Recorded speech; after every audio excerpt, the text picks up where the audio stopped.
معقولة يا صح لسه بلبس البيت؟ ده انا قلت حاجة الاقيكي لابسة وجاهزة. جاهزة؟ جاهزة ليه يعني؟ اوعى تكون عامل لي مفاجأة وناوي تاخدني النهارده وتغديني بره، صح؟ خديكي بره؟ الواضح فعلا انك ناسية. يا حبيبتي النهارده ميعادنا مع الدكتور. الدكتور صحيح نسيت. سوري يا حسام، انا هلبس 5 دقايق بس يا بابا، مش هتأخر عليك. يا رب بقى، يا رب الدكتور يفرحنا كده ويعوض تعبنا خير. انا تعبت.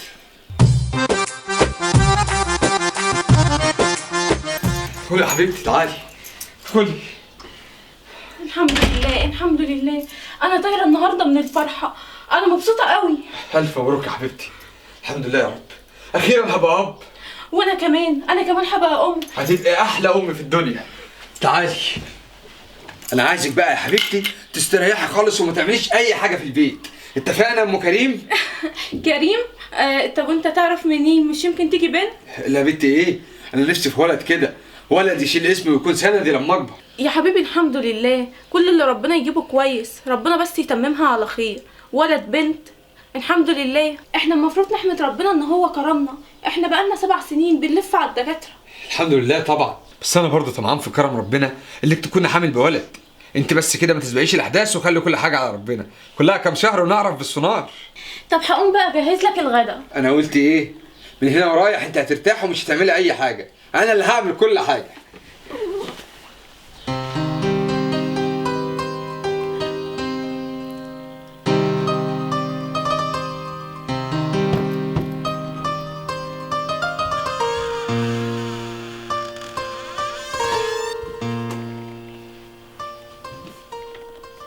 الشاي يا بنت. ألف مبروك يا حسام. مش هتقول يا راجل إن مرتك ربنا كرمها وبقت حامل، ده أنا عرفت بالصدفة من مرتي. الله يبارك فيك يا عبد الله صاحبي، ادعي لها بقى ربنا يكملها على خير. ربنا يكرمها. ادعي أنت بس الأول ربنا يكرمك بواد في الأول. حكم لو جبت بنت في الأول هتبقى مسورة وضربت وهتبقى كل خلفتك بنات. لا بنات ايه يا صاحبي، تف من بقك. انا طول عمري بحلم كده يبقى لي ولد يشيل اسمي ويبقى سندي. يا رب يا سيدي، هو أنا أكره؟ أنا بس بقول لك أصل أمي زمان كانت تقول لي اللي يجيب بنات في الأول تبقى كل خلفته بنات.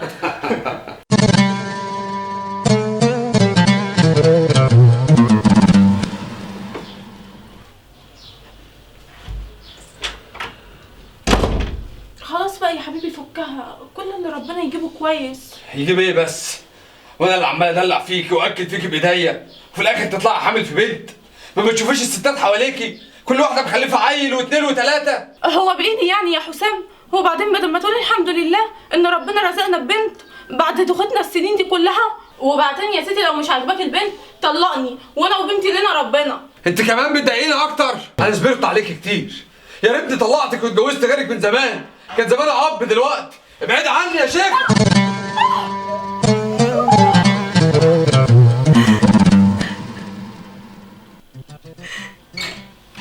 الله، وبعدين معاك يا صح؟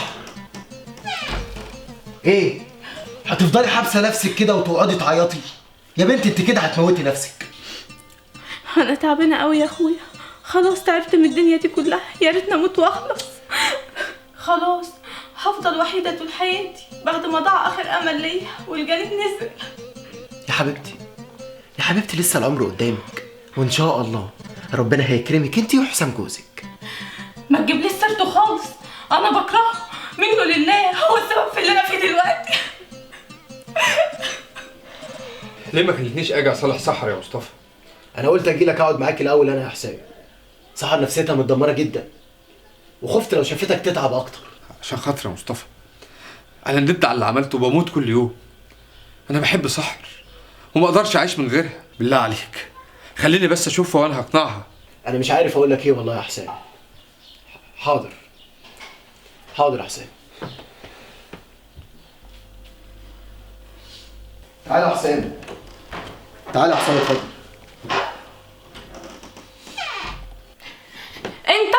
انت ايه اللي جابك هنا؟ اتفضل امشي اطلع بره. بوس ايدك يا سحر سامحيني، انا غلطت غلطه كبيره لما اعترضت على عطاء ربنا وضيعتك من ايده وضيعت بنتنا. انا والله ندمان على كل اللي عملته ومش قادر اعيش من غيرك، عشان خاطر سامحيني. اسامحك بعد ما قتلتني وذبحتني؟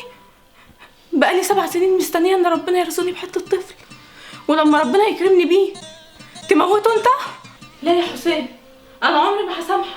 منك لله، منك لله، عشان خاطري يا اخويا، عشان خاطري. انا مش عايزه اشوف وشه، خليه يمشي من هنا. سامحيني يا سحر عشان خاطري يا سحر. خلاص يا حسام، ملوش لازمه الكلام دلوقتي، هنتكلم بعدين. معلش. خلاص يا حبيبي.